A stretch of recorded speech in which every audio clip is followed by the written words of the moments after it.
안녕하십니까, 정의태입니다. 수명다한 거짓 신인 저출산 정책 관심, 언론 강하게 질타, 이 주제로 말씀을 드리겠습니다. 네, 이 거짓 신인이 이 저출산 정책으로 뭐 돈만 지원해주면 되는 것처럼 떠들어댔죠. 그리고 이자가 완전히 대한민국을 황금 만능주의로 만들어가지고 뭐 돈만 주면은 천국에 보내주고 그리고 구원을 해준다 이렇게 떠들어댔고, 또 돈만 가져오면 천사를 분양해준다, 천사 판매에 나선 거죠. 그리고 또 죄를 아무리 무겁게 지어도 본인이 죄사함을 해줄 수 있다, 100만원만 가져와라, 뭐 이렇게 해가지고 뭐 여러 사람이 죄사함을 받았다 떠들고 있는 거예요. 자기들끼리의 그 환상 속에서 떠들고 있는 그러한 모습인 거죠. 그래서 이자가 저출산 정책으로 돈만 지원해주면 되는 것처럼 아주 무슨 뭐 돈을 얼마 지원해주네, 얼마 지원해주네 이렇게 떠들어댔는데, 여기에 대해서 이제 국민들이 비판을 하기 시작하는 것이죠. 이 가장 중요한 것은 이 아이들을 돈으로 바라보면 안 돼요. 이 한 생명에 대한 존엄성, 그래서 인간에 대한 존중, 인존주의적 개념, 여기서 이제 우리가 출발을 해야 합니다. 그래서 한 인간이 이 땅에 온 이유, 이것이 굉장히 중요한 거거든요. 내가 누구인가, 그리고 내가 이 땅에 왜 왔는가, 내가 무엇을 하러 왔는가, 내가 죽기 전에 무엇을 후회하겠는가, 난 어떻게 살아야 하는가, 난 무엇을 하며 살아야 하는가, 이게 굉장히 중요한 것입니다. 그래서 내 안에 있는 재능, 관심, 호기심, 그리고 내가 어떤 분야를 상상하고 있는가, 이런 것들을 탐구해 가지고 빨리 나를 알아차리고 내가 가장 잘하는 것, 내가 해야 할 것을, 그것을 파악하는 것이 중요한 것이죠.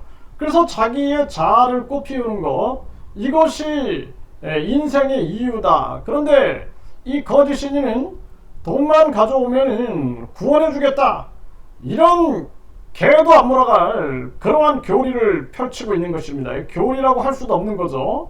네, 이게 참 기가 막힌 일이 아닐 수 없어요. 제가 과거에도 한 종교기 재단이 설립한 대학에서 강의할 때도 뭐 믿으면 천국, 뭐 안 믿으면은 지옥, 이거 개도 안 물어갈 논리다라고 내가 비판을 했는데, 그때 이 종교 이 지도자들이 박수를 치더라고요. 박수를 저한테. 네, 그걸 보면서 아직도 깨어있는 사람들이 있구나 이렇게 생각을 했는데요.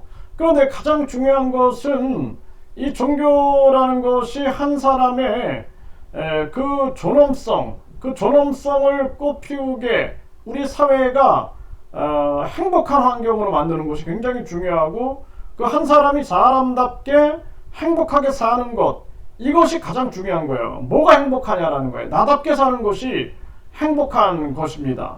그래서 이런 것을 깨우치는 게 이것이 종교고 이것이 교육이고 철학이고, 그런데 이 거짓 신이 완전히 돈만 지급해주면 다 될 것처럼 떠들어댔는데, 이제 많은 언론들이 이자에게 관심보다도 비판을 하게 되는 것이죠. 그래서 한 언론에서 보면은 이런 얘기를 합니다. 네, 이 이자가, 네, 이 땡땡영 씨 이자 이름만 지금 표기를 해도 뭐 성명권이다 해가지고 유튜브가 채널 삭제에 나서고 있는 아주 어처구니 없는 대한민국, 북한보다 아주 더 심각한 그런 사회가 되고 있는 그러한 상황입니다. 공중부양했다, 뭐 우주 만물 창조신이다, 박정희 비선이었다, 뭐 박근혜랑 결혼하기로 했다, 거짓말해가지고 감옥살이한 이자 하면은 뭐 국민들이 다 알 겁니다. 그래서 이자가 출산수당 3천만원, 결혼수당 1억 원이라는 공약을 내놨는데, 그런데 여기에 대해서 소중한 생명을 돈으로 환산하며 아이를 낳는 부모는 또 몇이나 될까? 일시적인 혜택이 크다고 해서 출산을 결심하는 부분은 생각보다 많지 않다라는 거예요. 출산 축하금은 지원 정책일 뿐 지능 정책이 될 수 없다라고 못을 박아버렸습니다. 네, 이런 비판들이 나올 수밖에 없는 그러한 정황이죠. 그래서 그냥 이 거짓 신인이 내가 공중부양한다, 그리고 내가 축지법을 쓴다, 내가 박근혜랑 결혼하기로 했다, 그냥 사람들을 혹하게 만드는 거예요. 혹하게 어리석은 사람들을 관심 있게 혹하게 만드는 거죠. 내가 박정희 비선이었다, 이병철 양자였다 하면서 황당한 거짓말로 사람들을 미혹하는 행위를 하는 거죠. 그러니까 지금은 내가 우주만물 창조신이다, 내가 사람을 만들었다, 내가 우주를 만들었고 우주에 심판 주고 관리 주고 이런 얘기를 떠들어대고 그 부역자들이 그것을 계속 지금 세뇌화시키고 있는데 이거 단체로 심판을 받아야 된다, 저는 그렇게 보고 있습니다. 지금 이 한 전문가가 이런 얘기를 했어요. 학벌주의 만연한 한국, 성적 스트레스 영향 끼쳤을 수도, 이러면서 이스라엘 인구학자 알렉스 와인랩 인터뷰에서 보면 이스라엘은 성적보다 조직 결속력이 더 중시된다라는 거예요. 근데 한국 같은 경우에는 완전히 이 성적 스트레스, 이 성적 스트레스, 학업 스트레스가 이것이 어린 시절 불행한 경험이 자녀를 낳고 싶은 욕구를 감소시킨 것 아니겠느냐, 이런 비판을 했습니다. 이게 제가 항상 비판해 왔던 거죠.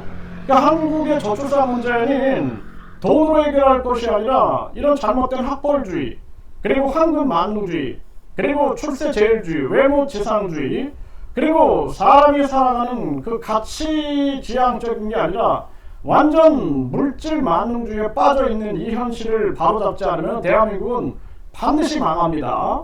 네, 그래서 사교육 문제 해결 없이는 저출산 문제 해결도 없다. 이거 제가 맨날 얘기했던 얘기 아닙니까? 그래서 이러한 부분들에 대한 목소리가 나오는 거예요. 사교육 이게 1류대, 2류대, 3류대, 지방대 해가지고 부모는 입시 사교육 지옥으로 빠뜨리고 학생들은 완전히 생각 못하는 입시 기계, 그리고 욕심과 이기심에 물든 존재를 만드니까 결국에는 이런 황금 만능주의 때문에 발생되는 범죄, 황금 만능주의 범죄라든지 생명을 경시 여기고 자신이 부모를 죽이고 이런 범죄들이 막 쏟아져 나오고 있는 이러한 정황이 되는 거죠. 그러니까 저출산이 생존 경쟁 탓이다. 네, 대기업 일자리 비중을 40%까지 끌어올려, 이런 얘기를 하고 있는데 이게 저출산이 생존 경쟁을 계속 만드는 거예요. 지방 소멸 계속 만들고 1류대, 2류대, 3류대, 지방대. 그러면서 지방 소멸됐으니까 지방 소멸 지원 자금 1조 편성하자 하면서 빼쳐먹고, 이리저리 빼쳐먹고, 저출산 문제 심각하다 해갖고 뭐 380조를 18년 동안 썼는데 어디로 갔는지 행방 불명이 된 거죠. 정말 기가 막힌 일이 아닐 수가 없습니다. 그러니까 이자들은 이 문제 해결할 생각이 없는 거예요. 그리고 대기업 일자리 비중을 40%까지 끌어올려야, 대기업이 중요한 게 아니라 사람이 살 수 있는 환경을 만드는 거예요. 그리고 한 사람 한 사람이 자기가 이 땅에 와가지고 반드시 해야 할 일을 할 수 있는 의미지향적인 그러한 세상으로 만들어야 돼요. 이거 안 만들면 안 된다는 것입니다. 그래서 소위 이 교수놈들이라든지 이놈들, 뭐 1류대, 2류대, 3류대, 지방대 이것 때문에 혜택을 받은 놈들은 절대로 이런 얘기를 하지 않는 거예요. 절대로. 지금도 계속 학벌주의로 끌고 가면서 나라가 망하든 말든 자기들에 대한 이익만 생각하고 있는 이런 파렴치한 교수놈들도 반드시 심판해야 된다, 저는 그렇게 보고 있고요. 저출산 인구 감소로 무늬만 수도권인 이중고통죠. 그러니까 저출산 인구 감소된다, 그럼 서울을 계속 늘리자, 뭐 이렇게 하고 수도권만 발전시키자 하면은 인구가 이거 다 흡수되는 거예요. 지방도 신도시 자꾸 만들면은 구도시는 그냥 붕괴되는 겁니다. 그래서 이게 근본적인 문제 해결하지 않고 이런 땜빵식 정책은 안 되는 거예요. 옥정의 인구 다 뺏겼다, 3천의 눈물 해가지고 신도시 만들어버리면은 이쪽으로 그냥 인구가 다 빨려 들어가는 거예요. 다 빨려 들어가는 거예요. 다. 여기 이제 연천, 동두천, 포천, 뭐 가평, 여기 양평 다 무너지는 겁니다. 이런 식으로 만드는 거예요. 이런 식으로. 그래서 남양주, 다산, 별내 신도시 해가지고 이렇게 만든다. 그럼 다른 지역들은 다 소멸돼가지고 뭐 진짜 심지어는 이런 지방에 가면은 슈퍼마켓이 없는 거예요. 슈퍼마켓. 그러니까 식품 사막화가 펼쳐지고, 그래서 이제 일본 같은 경우에는 이동 마트가 출동을 하는 거예요. 이동 마트가 출동하고 공공 마트를 만들어 내지 않으면은 버텨낼 수 없는 이런 지경에 빠지게 되는 것입니다. 네, 지자체 생산인구 지방 소멸 대비책이 있나? 대비책이 어디 있어요 지금. 전체적인 문제를 이걸 함께 해결해 나가지 않으면 안 된다라는 거예요. 이 벚꽃 엔딩 농담 아니었다. 1년에 한 곡씩 지방대 폐교. 이거 지방대도 지금 계속 폐교되고 있죠. 강원 관광대 폐교. 네, 그래가지고 지금 2000년 이후에 21번째 폐교다. 그래서 강원 관광대도 폐교에 들어갔다라는 거예요. 네, 그래서 뭐 여기 뭐 한중대 뭐 이런 대학들이 폐교하는 거죠.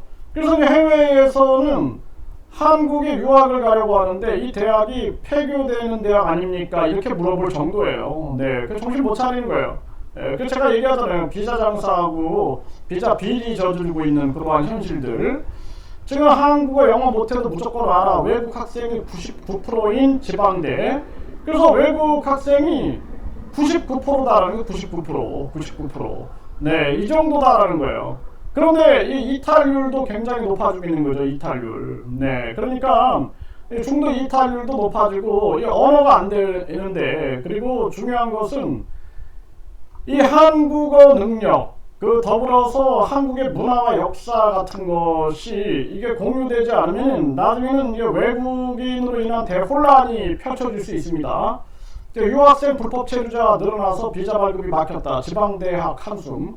이게 그냥 당연한 얘기인 거예요. 당연한 얘기. 비자 비리 저지르고 있고, 그리고 나라의 미래는 생각 안 하고 당장 눈앞에 돈만 생각을 하니까 유학생들 받아가지고 돈 버는 거죠. 한 명당 뭐 예를 들어서 600만원, 700만원, 800만원, 900만원, 1000만원을 받았다. 1000만원 받으면은 그 뭐 100명이면은 10억 아닙니까? 10억이 들어오는데 불법 체류 되든지 말든지 신경 안 쓰는 거죠. 네, 이거 황금 만능주의 범죄, 네, 이런 범죄들이 급증하게 되는 우리의 사회 모습이다라는 것입니다. 그래서 지금 이 거짓 신인이 돈만 가져오면 구원해주겠다, 이게 떠들고 있는데, 이거 참 로마 교황청이 과거에도 그렇게 해가지고 인류의 지탄을 받았죠. 대한민국 더 이상 국제 망신시키지 말고 이 거짓 신인은 빨리 이거 심판해야 한다. 저는 그렇게 말씀을 드립니다.